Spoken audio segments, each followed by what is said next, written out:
and welcome to Maven Sports Show. This is your host, Haven Harrington, joined by myself, because everybody else couldn't make it tonight, so it's just me. So we're going to have a kind of a different free-flowing show tonight. Yes, we're going to talk about everything that we always do talk about in Maven Sports, which is all things local sports, national sports, even talk about some international sports. But tonight, I want to mix in maybe a little politics, talk a little Ukraine, talk a little Russia, talk a little boxing. We're going to talk a bit about how Morris Day is doing, how Prince is doing Morris Day wrong. Man, like so much to talk about, so much to get into. But before we do that, and before we get on our first topic, I want to thank everybody who has become a patron of the Maven Sports Show. Man, we could not do this without you. If you haven't become a patron yet, go to maineventsportshow.com, click on Become a Patron. And for as little as like $2, $3 a month, you can become a patron of the show, help us hire more writers, help us expand the Main Event Network, help us bring you the shows that you want to see here on the Main Event Sports Network. So you can make that possible by becoming a patron. While you're also on our page, please sign up for our newsletter and go to our YouTube channel, Main Event Sports Show, and subscribe to our YouTube channel so you can see a replay of this very broadcast on there. And if you watch us on the Plug Network right now, hey, subscribe to the Plug Network on Facebook and on YouTube, especially YouTube, because we're streaming this live right now on the tube. So check us out. So first topic I want to get into tonight. We got to talk about this Louisville men's basketball team. I mean, it is what it is. It's the biggest disappointment probably in Louisville sports history since I've been alive. And I'm 48 years old, and I've never seen a team like this inept. I mean, you know, the guys gave up a long time ago, you know, midway through the season. You know, what's there to say? I mean, there's really not too much you can say about how the team is playing or how they're not playing. You know, it is what it is. Do I think there's talent on the team? Do I think this can be a tournament team? Yes. I know they're not playing like it now, but honestly, I believe there's a lot of talent on this team. I believe that this team can take it to that, you know, with the right coaching staff in place, with the right guys around them. I believe this could have easily been a tournament team. Easily. I think we could have made a lot of noise in the ACC tournament, especially with the ACC being as down as it is this year. I believe this was the time that we definitely could have made that push in the tournament. But, you know, it is what it is. This is like Bobby's last year in football. You know, there's talent on the football team, but the coach quit, the players quit, and then we wind up setting a NCAA record in football for giving up the most 50-point games in the season. So, you know, it is what it is. It is what it is. The only thing we can do now is look to see who that next head coach is going to be. You know, this is an interesting time for the University of Louisville because normally when Tom was in charge and even when Tyree was here, you kind of pretty much knew like who they're going after. You know, Tom kept a list of coaches, and you pretty much had an idea who he was going to call, who he's going to offer, who's the next man up, blase, blase, blase, blase, blase, blase. But Vince Tyree, you know, you knew that Mac was his guy. That was the one there was a can't miss. You know, he just took Xavier to an overall number one seed in the tournament, had a very good run to Xavier. So we had ties with Louisville, his wife's from here. So, you know, we knew this was, you know, the call. But now you got Josh Hurd in effect, and now it's something different from Louisville. You know, we don't know who's next. You know, we haven't got as many leaks and things of that nature out of Cardinal Central like he would have in the past. We hired a search firm, which is something that Louisville almost never does, actually has never done since I've been around in athletics. It's hired a search firm. So they're really doing everything they can to kind of keep everything tamped down, to try to, you know, who they're going to go for, things of that nature.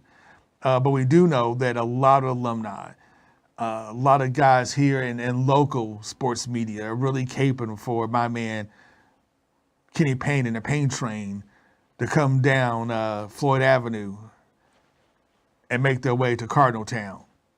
I get it. You know, Kenny Payne, he's been a great assistant coach. You know, he's head assistant coach at UK underneath Calipari for tons of years. So he wanted to come here. He wanted to coach his alma mater at the University of Louisville, but we all know at that time Rick didn't want anything to do with the Denny Crum era basketball. So all those guys got completely shut out. So he had to go to, you know, UK to coach for the big blue Death Star that is the Kentucky Wildcats. But he did his thing. He's a great recruiter. He's brought in a lot of talent. A lot of those guys in the league still like Kenny. They still talk to Kenny. We can see that he has been a great developer of talent. We saw the guys that's come through UK. And you can tell the UK players generally get better from the time they come into the university to the time they leave. And Kenny has a big hand in that. And now he's with the Knicks. He's doing an outstanding job with the Knicks. So I can see why a lot of people want Kenny Payne. I can also see why, some people may be a little tepid on Kenny because Kenny has never been a head coach. And this is a program. You're talking about the University of Louisville basketball team. Men's basketball team especially is, with all the history and the legacy and the tradition here for Louisville basketball, with the size of the Yum Center, having an NBA spec arena for a college team, with being the most profitable college basketball program in the country, this is an easy top 10 job. So do you want to hand over a top 10 job to a guy who's never been a head coach?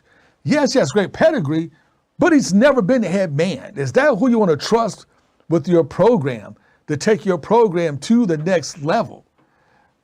I don't know. We've heard Eric Musselman has been interested in the job. He's the coach of Arkansas. Arkansas beat Kentucky literally just a couple of weeks ago in an outstanding effort at home. They have an incredible home record. I think they've only lost like one home game in Arkansas. Great run in the tournament, a tremendous top 5 recruiting class at Arkansas. So Eric Musselman he can coach. He's proven it. He's proved it on the NBA level, and now he's proven at the college level. So, go somebody who's maybe tried or true. Scott Drew, we hear rumors all the time that Scott will listen if U of L came calling. And how could you, if Scott can listen, how could you not try to hype the man up on coming here? He's winning at Baylor. Baylor, which was like literally a pariah when it comes to college basketball. They could care less about college basketball out in Waco, Texas, in the middle of nowhere, Texas, Waco, right? But Scott Drew won a national championship last year. He's in the top 15 right now at Baylor. Baylor's balling. These guys probably could have won a national championship 2 years in a row if it wasn't for coronavirus. He has the talent. He's getting talent to Baylor. He already won a national championship. Now, how could you not be interested in the guy who's already won a national championship? And maybe there's some other names out there. I've always wanted Mark Jackson, former coach of Golden State, the guy who built Golden State into what Golden State is now. So who knows? Who knows what's out there? Who knows where it's going to turn? Like I said, there's been all sorts of rumors, like I said, about Scott Drew would listen if U of L came calling. He's willing to make that move. And how can he not be tempted? I've heard other rumors that he doesn't want to go anywhere. He's just using the Louisville coaching search like Bruce Pearl did in order to give himself a good payday and a good raise at Baylor. So, one thing about Baylor, he said, yes, y'all won a national championship, but at Baylor, you don't have the same pressure. If he goes a couple of seasons and not make the tournament, they'll be mad, but it's all about football season. So, whatever. But at University of Louisville, it's a different story. But hey, what great risk comes great reward. So we'll see what happens with the Louisville men's coaching search. Now, I wish I could come out here and give you guys like a definitive, hey, this is what's happening. This is who they're going to pick. This is who they're leaning towards, and this is who I think you would like. Blah blah blah blah blah, all that good stuff. But I really can't because it's really been tight there at Floyd Street, which is a good thing. And I kind of like the fact that they hired a search firm, that they're going to vet everybody, that they're going to look at candidates that we never even thought about them looking towards. A lot of guys. I know one of our good friends, Mark Bacon, loves to coach at Harvard. Thinks he'd be a great guy to come here and coach, especially after being jilted by North Carolina because he was supposed to be the coach in waiting. So have him come, Duke. So have him come here. Hey, he's a great X and O guy. I'm pretty sure he could recruit. The university kind of recruits itself, but having that next level guy there'd be awesome. So we'll see. Like I said, there's so much to talk about. So many other candidates out there. So many guys we haven't heard from. We don't know who they are. So if you have an idea of who you would like to see be the coach at the University of Louisville, leave in the comments below. I want to hear from you. Who's your top pick? Like I said before, I'm all about Mark Jackson. That's me. But hey, if Scott Drew wants it, you can't say no. The man already won a national championship. If he says no, hey, I'll be more than happy to jump on a pain train like everybody else. Woo, woo, get the pain train coming, baby. Woo, woo, pain train. Come down Floyd Street, man. Let's do it. You know, I would like to see Kenny Payne get a chance. I would like to see a Denny Crum disciple come in here and blow this down the water. I mean, because he understands the city, he understands the program better than probably anybody else. But like my buddy Rashawn would say, who's the host of Wake Up 502, which you can listen to him every Saturday mornings from 9 to 11 a.m. on 96.1 Big X Radio.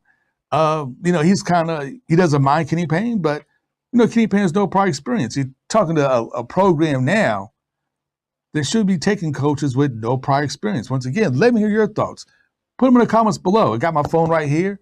I got my man Omni over here, the intrepid producer. So we're monitoring all levels of social media here, where it's Twitter and Facebook and Instagram and everything else, to take your comments. We can get them live on air. So it'd be interesting to see. But you know what? The season's a bust. U of L's going to be in town this week. We already know what's going to happen. I'm going to give you guys a preview. We got a minute left before our first break. I'm going to give you guys a quick preview of the University of Louisville basketball game. They're going to get down by double digits in the first 15 minutes of the first half. They're going to get down by double digits. Then they're going to start to pound the ball inside the Curry. Willis is going to start attacking the basket. They're going to attack the basket.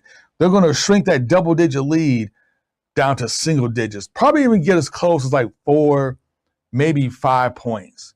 And then the last about 5 minutes of the game, they're going to forget everything they did that got them close. They cut the lead down. They're going to do nothing but jack up threes, and they'll lose by double digits.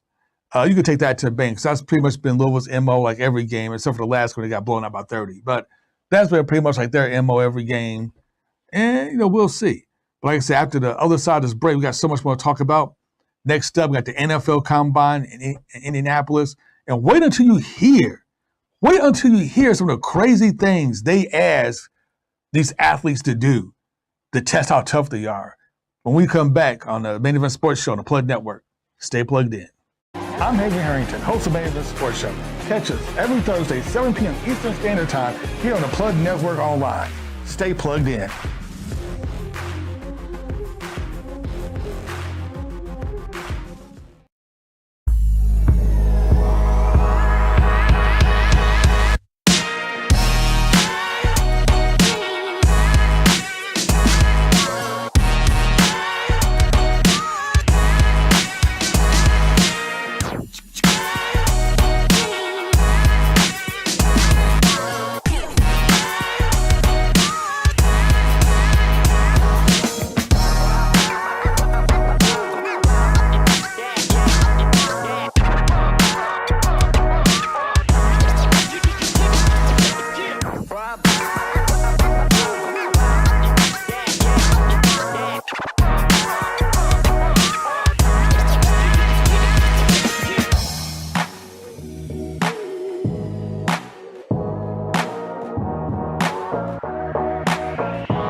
And welcome back to Main Event Sports Show. I'm your host here, Haven Harrington, bringing it to you live on the Plug Network. Every Thursday from 7 to 8, you can catch the Main Event Sports Show here live on the Plug Network. So stay plugged in, tune in. And the Plug Network, they have a bunch of other shows that you have to listen to. I'm telling you, United, Plug News, so much going on. His and hers. I'm telling you, man, the Plug Network is where it's at. Stay plugged in. You can also, if you want to know more about the Main Event Sports Show, what we're doing, go to Main Event Sports Show 101.com or maineventsportshow.com. Check us out on the website. We got everything up there, all the shows we do, even our radio show, which is a Wake Up 502, hosted by Rashawn Myers. Comes on every Saturday morning from 9 to 11 a.m. on Big X Radio. That's 1450 a.m., 96.1 FM. Come check us out. And once you get to the website, man, please sign up for our YouTube channel. Subscribe to our YouTube channel. Sign up for the newsletter and become a patron. Because with your help, man, we can make this the greatest community, the greatest sports community in the history of Louisville, Kentucky. But you know what? Let's do a little talking about. I'll be remiss because as everybody knows, I'm a big NFL guy. I love football, arena football, uh, little league football, college football, the NFL. I love it all. I love football, and NFL Combine is coming up, which is I know some people don't get it, but why am I watching a bunch of 18, 19, 20-year-old kids lifting weights, running 40 times and doing drills to see who does what and see who improves their draft stock and blah, blah, blah, blah, blah, blah, blah. I get it. That's like a nerd aspect, but you know what? I love every minute. But I will say this. The NFL is weird. Some of the things they ask you to do is just like, weird. So, we all know about the Wonderlic test. And for those of you who don't know, the Wonderlic test is a test you take to measure your IQ and things of that nature. It's really important for things like your quarterbacks and your centers and offensive line, because a center and offensive line, he pretty much calls all the protections for the line. So they always want him to be like the smartest person on the team, and the quarterback as well, because they're the quarterback. They run the show. So the Wonderlic test is pretty important for them. Everybody else is kind of for the middling, but they give everybody the Wonderlic test. They do all your measurables, how tall you are, how much you weigh, how long is your wingspan, how big your hand, how big your feet, what's your vertical. They give you all sorts of physicals to make sure that you're in peak physical condition, things of that nature. And then you go through interviews. So all the teams select players that they want to interview, and then interview them, ask them all sorts of questions and things of that nature. But sometimes NFL just go off the rails. So my man Ritter, the quarterback of your Cincinnati Bearcats, right? Great story, great guy, great quarterback from Louisville, Kentucky, played at St. X High School, took Cincinnati to the playoffs. Great magical season, the whole nine. So he's sitting there in this interview, and one of the coaches asked him, like, so you're lactose intolerant, right? He's like, yeah. So they make him drink milk. The man is lactose intolerant. They make him drink milk in the interview and then ask him to break down plays to see how tough he was and how he could handle things under pain and pressure. What? Like, what are you doing? You make my man drink milk. He's lactose intolerant. To test how tough he is? That's crazy. So, to see if we can discuss some plays with his stomach hurt? I mean, he's a football player. Division I, did the highest level of football. He played in the playoffs. Of course he's playing the season hurt. Of course he got hurt sometime during the season. Then, they didn't disclose how hurt he was. He had to play with pain. That's what football players do. That's insane. That's just crazy. Anyway, some of the things they do. It's like every year we hear about like weird things like make people eat like hot peppers and then try to discuss plays and break down passing routes and things of that nature. It's just craziness. But one thing of note for the NFL Combine, Wan'Dale Robinson, UK's own, and once again, another guy out of Frankfort, Kentucky, won the Kentucky Mr. All-Star. Man, he's a phenomenal athlete. Phenomenal athlete. I mean, he literally won the bowl game against Iowa for Kentucky. What he did in the fourth quarter to bring Kentucky back with the punt returns, with the catches, with breaking open everything else was just phenomenal. He's been a phenomenal talent all year long. So he comes to NFL Combine. I think it looks like a 5'11", 5'10", 5'11", something of that nature. So they measure him 5'8". So now the NFL has an issue because they think he's too small. Now he's a 5'8". So now they're upset because why'd you overlist him? It's like, he's only 5'8". And I'm like, what college team doesn't over-exaggerate how tall guys were? I mean, like forever, people kept saying like DeJuan was like 6'1", 6'2". Yeah, DeJuan was like barely 6 feet tall. Barely 6 feet tall. Whatever. If you can ball, you can ball. If you can run, you can run. And Wan'Dale Robinson is a beast. He has proven he's a beast. He was a beast in Nebraska. He was a definite beast at Kentucky. He's going to be good in the NFL. It doesn't matter how small you are. Man, look at the Smurfs for the Washington Redskins back when they won a Super Bowl. Now all the receivers like about 5'2". It didn't stop them. The NFL, look, you guys get stuck on these measurables way too much. For years, I had to listen to NFL teams and GMs talk about we have to have a quarterback that's 6'3" and taller. He has to be 6'3" and taller. He has to be 6'3" and taller, 225 pounds. We don't care how fast he runs the 40. We don't care about his shuffle. He has to have a cannon for an arm. He has to be 6'3" and taller. That's what we want. That's the only thing we want. That's what we're looking for. And all these smaller quarterbacks that came out, you kind of ignore. You don't want to give Drew Brees a shot because he's just 6 feet tall. A bunch of other quarterbacks, you don't want to give them a shot because they thought they were too small. And now look at you. I mean, outside of my man from Buffalo, most of, your star quarterbacks are like 6'5" and less, and that's okay. You can't get stuck on measurables, man. You got to get stuck on intangibles. You got to look at the film, see what the guy's capable of. Go by that. It doesn't have to be measurables all the time. I get it. I get it. A lot of these positions about size, height with the offensive line. Not a 300-pound offensive lineman. The NFL doesn't want you. I get that completely. But dude, let's stop getting stuck on stupid. That's all we ask. As we as fans, just measure guys on talent, especially guys like wide receivers and punt returners and slot receivers. Is being like less than 6 feet tall like really that bad? Look at Darren Sproles. He's like 5'8", now. He's been in the league like forever. One of the best all-purpose running backs ever in the NFL. It wasn't that tall. Just let it go, man. It'll be okay. It'll be okay. Next up, now this is I guess going world events. So as we all know, I'm gonna say Soviet Union. Russia has invaded Ukraine a couple of days ago. And, we all seen the stories. We've seen the picture of the bombings, the 40-mile-long convoy of, Russian and soldiers from Belarus invading Ukraine. We've heard about the horror stories, people trying to escape Ukraine and everything else. We've all heard about it. But there's a sports connection in this.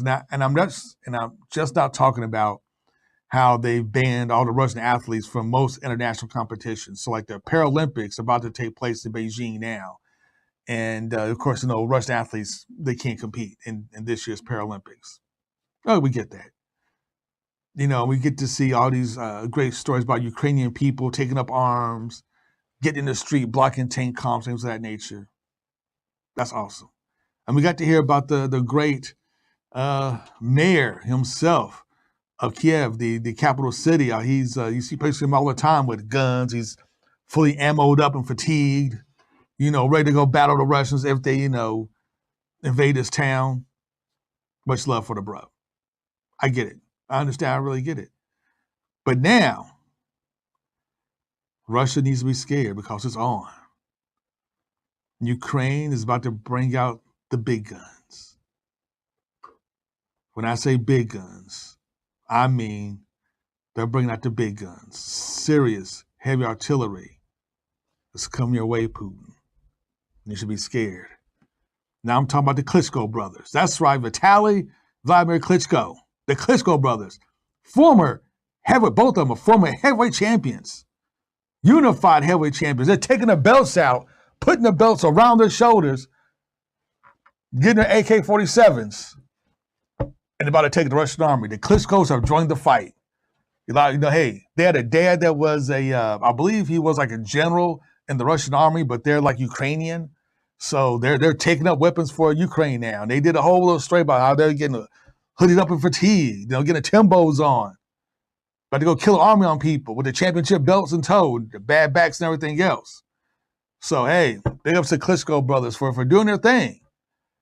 It's interesting watching the whole world kind of come together behind Ukraine. And, we hear all this stuff about the Ukrainian stuff. All that I would say is, as we read stories and we start watching stuff about Ukraine, hey, I just want to tell you guys out there, if you can, to please read a bunch of different news sources. Just don't depend on your mainstream media, because I'm telling you right now, when Russia invaded Ukraine, man, I was all over it. I was all over it. And those who know me know I'm a news junkie. I'm a politics junkie. And I was all over. I was, reading all the articles on the internet I can find to see how the war start. Why would Putin invade right now? What's the significance of this? And who are the key players? And what's going on here? And what's going on there? And I watched a lot of MSNBC. I watched a lot of Fox News. I watched CNN. And I went to my progressive news outlets like Democracy Now! And others to kind of get a whole idea. And man, you watch, you guys should do this. Watch an hour of MSNBC, watch an hour on Fox News, and tell me, are these guys reporting about the same war? Because it really doesn't sound like these guys reporting on the same war. I mean, it sounds like they're watching like two completely different wars, like just completely utterly different wars. It can't be the same one. You listen to Fox News and, Putin, like, case in point, Tucker Carlson. Well, y'all don't want to see Putin go. I don't care less. He has a right to do it. MSNBC, Putin's the devil. I'm telling you, just varied news sources out there. We're about to take another break, and we come back. I'm going to tell you some of the things that I learned about this whole Ukrainian war crisis and things of that nature, and why, I've kind of checked out for a little bit. I may check back in, but at the moment I've kind of checked back out. And I'm going to explain to you why when we come back after this commercial break. And then once we do that, man, we got to talk about some more sports, and we got to talk about some pop culture here. Like, why is Prince doing my man Morris Day wrong? Morris Day was your boy. The guys did Purple Rain together, probably one of the greatest musical movies of all time. And to do him dirty like this? Oh, come on, man. Come on. Oh, we're going to talk about this and much, much more when we come back on the Plug Network. Stay plugged in. I'm Hagen Harrington, host of Main Event Sports Show. Catch us every Thursday, 7 p.m. Eastern Standard Time here on the Plug Network online. Stay plugged in.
And welcome back to Main Event Sports. Down here reading everybody's comments.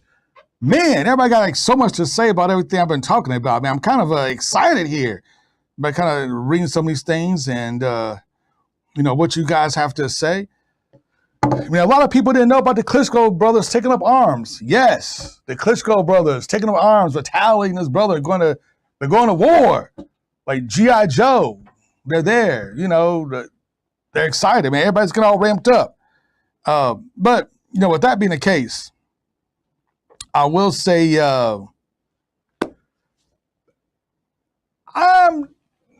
like I said, I'm a political junkie. I'm a news junkie, but I was kind of done with the whole Ukrainian war, with the invasion thing, when I heard that the Ukrainians were taking Africa. So those who don't know, there's like a large African population in Ukraine because Ukraine has some great international universities. So they attract international students. So you have a lot of Africans and Indian students, at the University of Ukraine, all the other great universities around the country.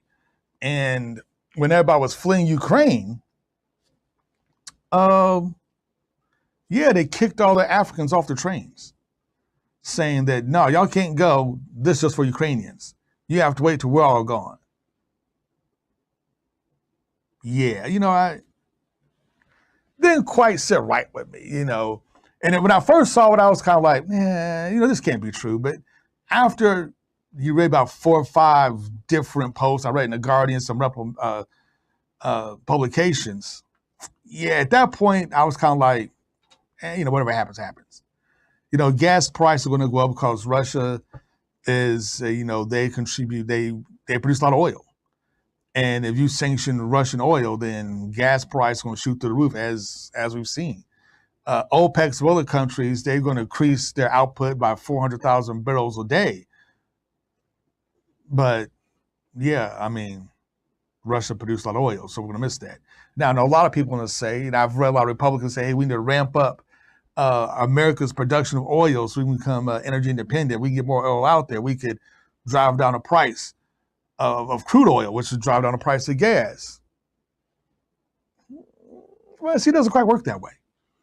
And it doesn't work that way because you understand, oil is put on the international market. So it doesn't come just like to one country. So like we can't just produce oil and gasoline and just consume it as Americans and then drive down the price. It goes to the global market.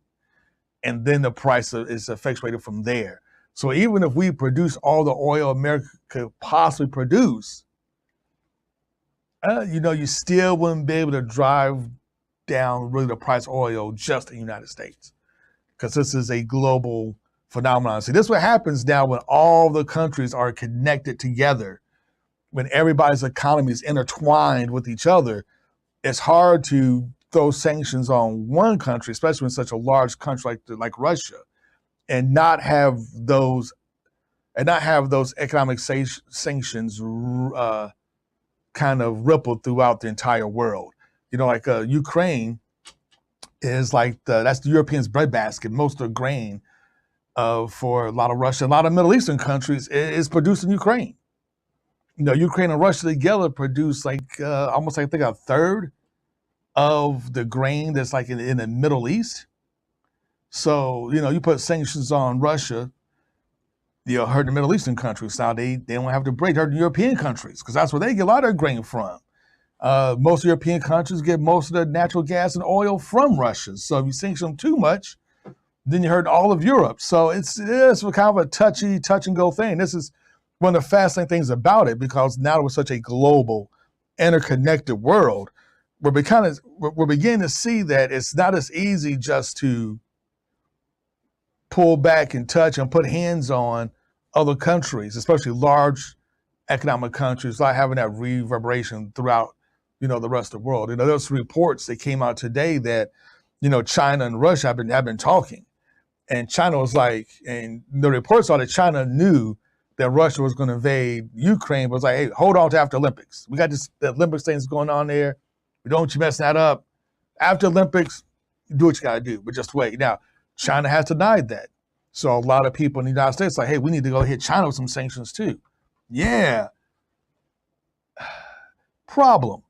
You could hit China with some sanctions, but if you do, then don't complain about inflation, because everything in the United States is made in China. Not everything, but 80% of everything you have right now is made in China. So you start to sanction China too much, you're going to sanction yourself. Like this iPhone, made in China. I'm sure this jacket is probably made in China. I'm sure this table, lights, cameras, everything, almost everything electronic here in this Plug Network Studios is made in China. So, hey, so as we sanction people, there's blowback and there's repercussions that you may not know about, like case in point. Did you know that Ukraine, one of the major exports are tech workers? So when you call tech support, a lot of your calls being routed to Ukraine. And they supply a lot of tech workers and hackers as well. So, like I said, it's interesting to see how this thing kind of plays out. But like I said, when I heard about how they was doing the black folks, Indian folks, I kind of had to I kind of checked out there for a little bit. I may come back in because it is, an invasion, all that stuff, but we'll see. We'll see. I always have to remind people that, with the Ukrainian invasion, Russia's trying their hardest not to kill like hardly any civilians because they know how that would just look bad. You killing civilians, things of that nature. So that it's very interesting how they're trying to play this touch and go thing with having it's almost like an invasion light. We're bringing in tanks, planes, we're bombing buildings, but not particular buildings. We're doing some infrastructure, but not all the infrastructure. So it's not like what we're thinking like World War II invasion. We just carpet bombing, destroying everything. So it'll be interesting. But like I said, once I found out how they're treating Africans and even our Indian brothers, this isn't the first instance that's happened as well. There's been reports that when some of the Indians were fleeing their country, coming to Poland hit them with tear gas and water cannons, everything else, and beat them back. Now the Ukrainians are coming across the border. Welcome back by open arms. You had Libyans fleeing Northern Africa on boats and things of that nature after we took down Saddam Hussein and pretty much plunged Libya into a civil war. With open air slave barks, the whole nine. Folks were escaping, trying to come to Europe, and Europe was like, "Hey, we got no space for you. Get back on your raft. Go back to where you came from. Here, we'll put you back on your raft, and we'll push you back across the sea. There, we had nothing for you. We don't have the space. We don't have the money to house you. Kick rocks." Now Ukrainians come across the border. Now you got 3-year deals up, but we have the space. Now we got the money. We'll accept other Europeans open arms, but you Africans, no love for you. So that's why I'm kind of checked on the war, if you wanted to know. But now let's get back to some sports. What do you say there? Tell my man over here, Omni, our intrepid producer. What's going on? What you trying to talk about? So Omni, not to have you here, the intrepid one himself. And for those who don't know, we're going to play one of Omni's songs here at the end of the show, because old joint. I'm talking. This one's 7 years old. You know what? Don't let the smooth, very white, monotone, baritone voice here fool you. Omni got skills. I've heard several. This is facts. Several of us. Matter of fact, Omni, tell them what people can find you on Spotify. Spotify, OMNIETC, to be pronounced Omni, etc. They can find me there on Spotify, Apple Music, anywhere music is streamed. I'm on all digital platforms, and there is a myriad of content, diverse flows, rhythms, beats, all of that. So feel free to check me out, OMNIETC, and link with me on social media. Matter of fact, you could Google me, OMNIETC, type it in your Google search bar, it takes you everywhere. There you go. So, Omni, you've been a musical guy. I want to run this past you. Okay. So Morris Day and the Time can no longer use his name, Morris Day. So apparently him and Prince, when they were, I was seeing Purple Rain, when those guys were ruling the greatness there was, Paisley Park and Minneapolis, and they had the whole, sound going on. They were doing a bit with the Bird, Jungle Love, and all that good stuff. Sure. Apparently, I guess Prince had the copyrights to Morris Day and the Times name, but Prince didn't care because that's his boy. So Prince like, hey, you're Morris Day, you're the Time. Go ahead, just use. That's Jerome with America. Just do it. And he's been doing it all these decades. Decades. But now, yeah, Prince's estate has come out and said, you can no longer be Morris Day in the Time. I'm sorry. What? We're taking the name back. What? We're taking the name back. Like, what do you do? Like, you spent literally your entire life as Morris Day in the Time. Mm-hmm. People only know you as Morris Day is the Time. Matter of fact, if he had another name, his real name that's not Morris Day, I would not recognize it. I wouldn't know it. No. I'm a Prince guy. I love Prince. I love Morris Day in the Time. I love Jungle Love. I love doing a Bird. That's tricky, man, because that means, all the social media accounts. Like I think of everything from a business perspective. It means all the social media accounts where people have to find you at to connect with you on a somewhat personal level, and where you promote your music. is, saying that goes to the Prince estate now. Uh, all of your music accounts everywhere where you've populated your music online. Everything. Oh my God. All your concert bills. When the people want to call you, hey, we're trying to get Morris Day and the Time here. If you can no longer say Morris Day and the Time is coming to Loud in Life, and now when they call you by your real name, I'll make up something, Fred Simpson, and the clock watches, you'd be like, who in the world is Fred Simpson and clock watches? Yo, before we go, I gotta make this point. People talk about selling the masters. The thing about selling your masters off is you can make a new song under the same name outside of that agreement if your contract's up, and then that new work isn't for the original people you sold your masters to. However, the name, if you make a song under that same name, it's theirs. It's theirs by default. That is, oh my God. You know what? Let's talk about this and some more when we come back on Plug Network. Hey, if you watch us live on YouTube, if you watch us live right now on Facebook, if you have any comments, questions, leave in a comment below. I'm reading them everything right now. I'm reading it all right now. So leave in a comment below. We'll get back with you after our last commercial break here on the Plug Network. Stay plugged in. I'm Hayden Harrington, host of Main Sports Show. Catch us every Thursday, 7 p.m. Eastern Standard Time here on the Plug Network Online. Stay plugged in.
And welcome back to the Main Event Sports Show. I'm your host, Hayden Harrington, the founder, the architect of Kentuckiana's longest running sports show. 14 years and counting, baby. We've been doing this in the game.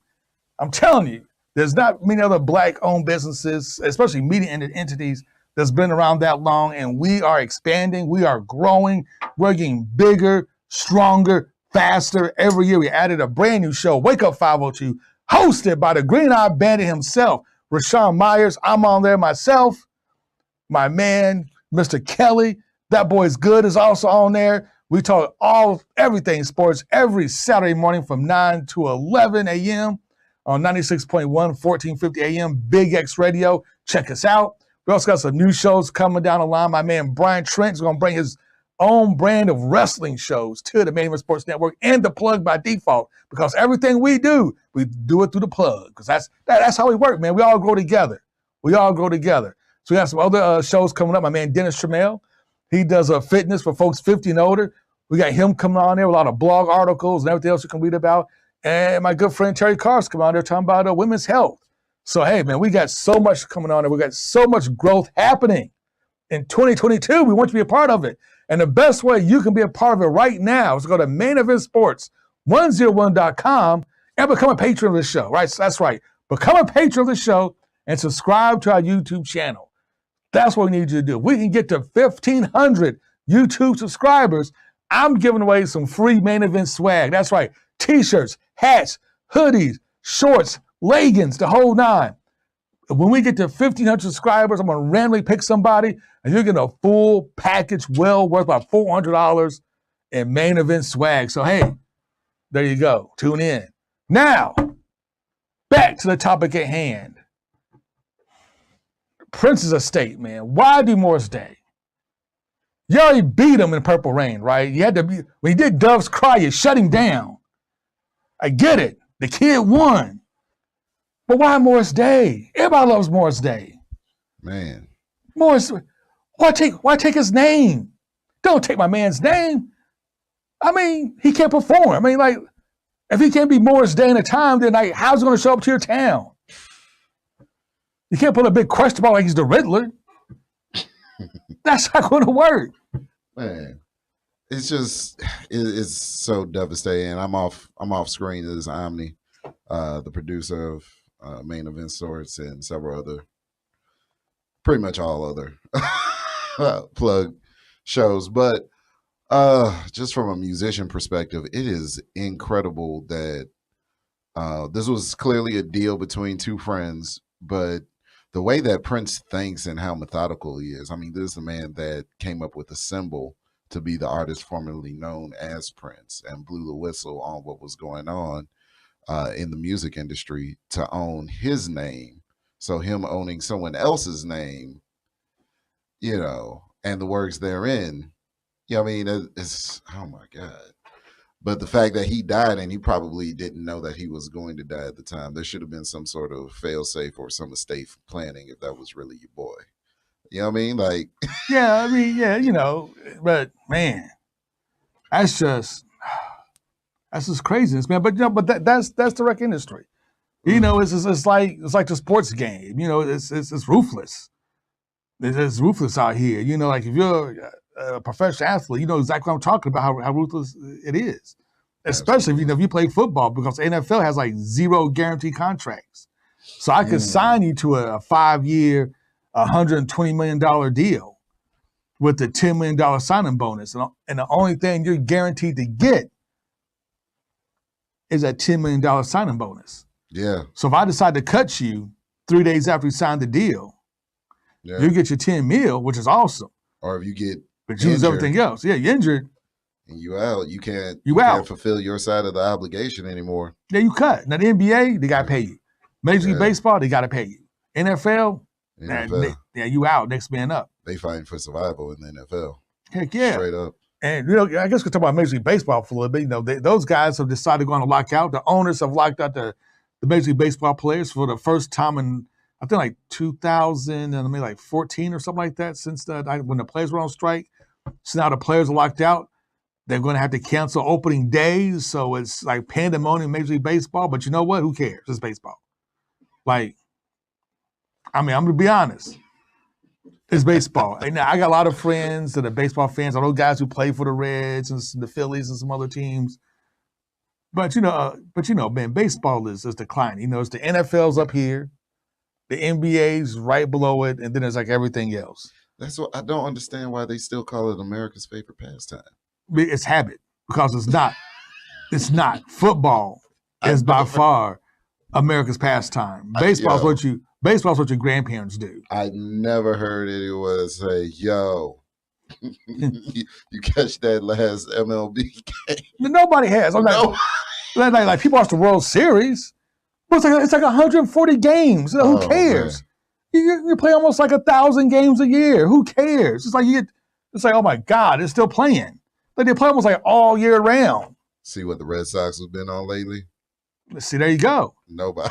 I've never heard. I hear people talk about. I've heard it in movies. Yeah, it's a great line in movies, especially if the setting of the movie is in New York somewhere. Yeah, New York balls. Yeah. Man, well, we get that. But I mean, it's baseball. You play like 190 games a year. So, you know, until it comes down to the pennant races, nobody cares because there's too many games to care about. You know, the NBA is almost like that with the 80 games in the season where you're kind of like, they're going to game 50. I'll check back in when it comes to the playoff basketball. Yeah, you catch me then. So, but, you know, I get it. But, you know, baseball, the last time you guys went on strike, or the last time we shut the season down for any period of time, we had some unrest here amongst your ranks. It nearly killed baseball, okay? People stopped watching. People stopped going to the parks. Casual fans like myself, I'm a sports dude, and I'm a casual fan. Now, I don't watch anyway, but other casual fans stopped watching, stopped paying attention, don't care. And when you guys came back, nobody was at the ballparks. Your ratings were in the toilet. Everything tanked. Guys were losing money. The only thing that saved baseball was steroids. Steroids was what saved baseball. Now, all you So true. all you self-righteous baseball journalists keeping Barry Bonds and all those guys out the Hall of Fame because they use steroids, they use drugs. You know what? If it wasn't for HGH, baseball would be like behind Major League Soccer right now as America's fourth best sport. So you better be lucky those guys are juicing. You better be lucky everybody was juicing in the early 90s because that's what saved your bacon. That's what saved baseball was HGH. I want to keep all these guys out of the Hall of Fame. That's crazy talk. So I don't know what's going to save you now. And they have to go back to steroids again and get another home run derby going. Because we guys lock out for any sort of time again, it's a wrap. And it's going to be a wrap. So baseball, get your act together. Because everybody on Morning Joe actually cares about baseball. Of course, they're all older than me, by the way. Let you know something, your demographics off too. Like everybody likes baseball, it's like in the 80s. And in the late 70s. You gotta fix that. I digress. Also, it's more black people in baseball, too. You get more black people in baseball, I think people watch it more. I digress. I'm just saying. Everybody likes sports with black people in it. It is what it is. That's Can't why argue with that logic. That's why nobody watches the Winter Olympics. Yeah, I said it.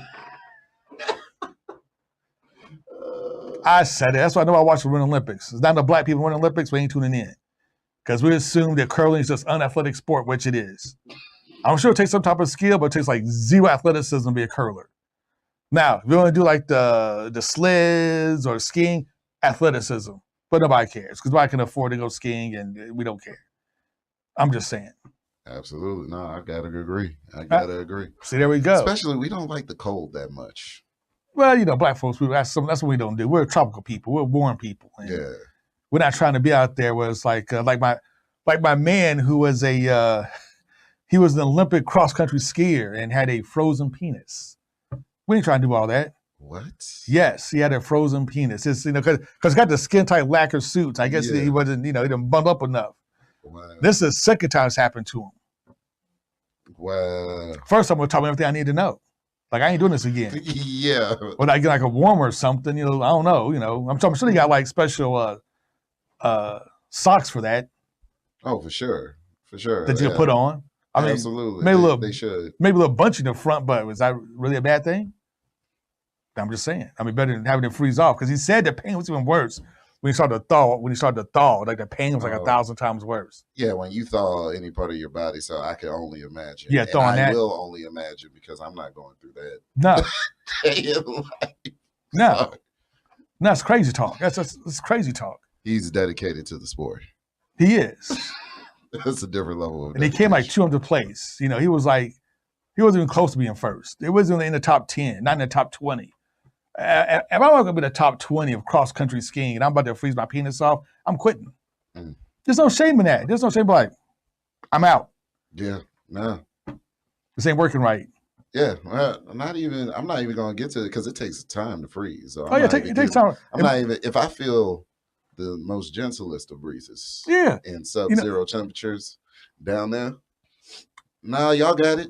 And what's worse than that, like when I get cold, maybe because I'm older now, I just turned 48, maybe because I'm older now, and I get a little cold, I got to pee. I get too cold, it makes me want to pee. So how would you pee with a frozen penis? Shoot, you that at 48, I'm that at 32. Dude, that sounds like painful, right? You'd be like, yeah. I mean, what would you do? If it's sub-zero, will it freeze midstream? You know what? There's too many questions to this. Yeah, actually, it can freeze midstream. I've actually, what? Yeah, it actually can freeze midstream, man. They used to, my dad used to talk about when he was stationed in North Dakota. Yeah. They like pea icicles. Oh my God. It would be so cold outside that you could literally like pee and make like little icicles, make like little stalagmites. Man. That's how cold it was. And we've all seen the stuff like on television, put the cup of warm water, you throw up in the air and it immediately turns to snow because it's so cold. Yeah. Yes, I ain't trying to do all that. Bro, not at all. Not at all. And you know what? I want to thank everybody for tuning in to Main Event Sports Show. But that hour went by like look at he split. Oh, yeah. But you know what? Before we'll end this show, I know there's another program behind us, but we're going to have to end this show. Instead of using the outro music, Omni, take it away.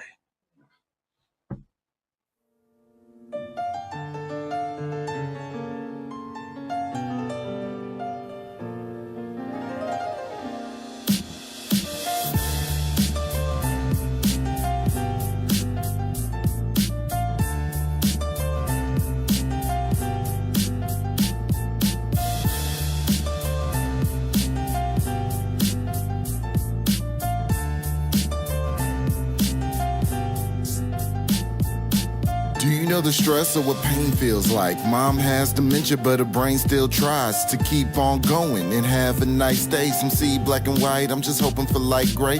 Why is it a struggle trying to live the right way? Head down low whenever I pray for you and me, cause we all go through it. Truthfully, I just wanna say screw it. Who is gonna assist me when it all falls apart and I'm making my wrist bleed? Thought about it more than once, couldn't seem to overcome. Then I took a look at what Jehovah's done. Cause if I had ran off to college, I wouldn't have been right where my mom is. May seem twisted, but it's God's gift. The life she gave me back, I give. Hope you have the honor, young. Money helps a lot, but doesn't solve every problem. Autumn to autumn, I be in the grind. My state of mind got me thinking that sleeping's a crime. But you peep it in time. Like reefer smoke, I'm leaving hope along with peace in the mind. Keeping it open, breathing potent, says no need to rewind. But you're likely to anyway. First to get the feel, second time you're hearing what he say. Tell me how we doing this. 50 million people wanting money from the music tipping. I'm the only one to ask, what will I do with it? Gotta turn up, but turn it into something lucrative, and at the same time, benefit more than me. What happened to the loyalty up front with my intentions? Exposing my courtesy, maybe then you and yours can believe. Feeling like Johnny Cash, watch the way I walk the line. Real life bar, same kind my brothers locked behind. Penitentiary flow, they listening to me. Whoa, you want the same, just keep it a century, yo. The Ville's filled with crooks, I be here to get it straight.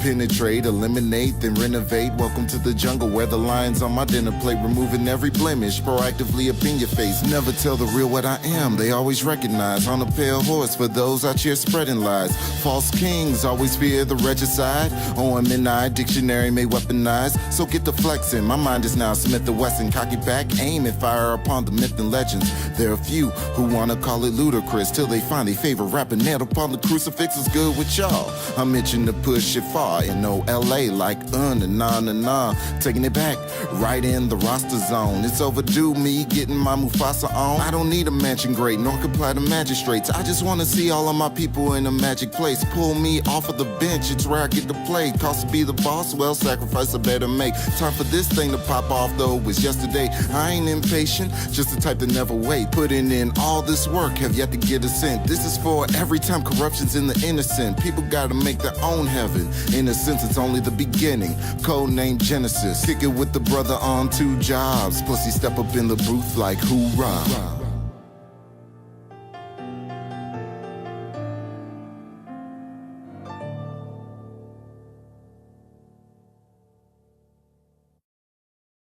I'm Hagen Harrington, host of the Sports Show. Catch us every Thursday, 7 p.m. Eastern Standard Time here on the Plug Network Online.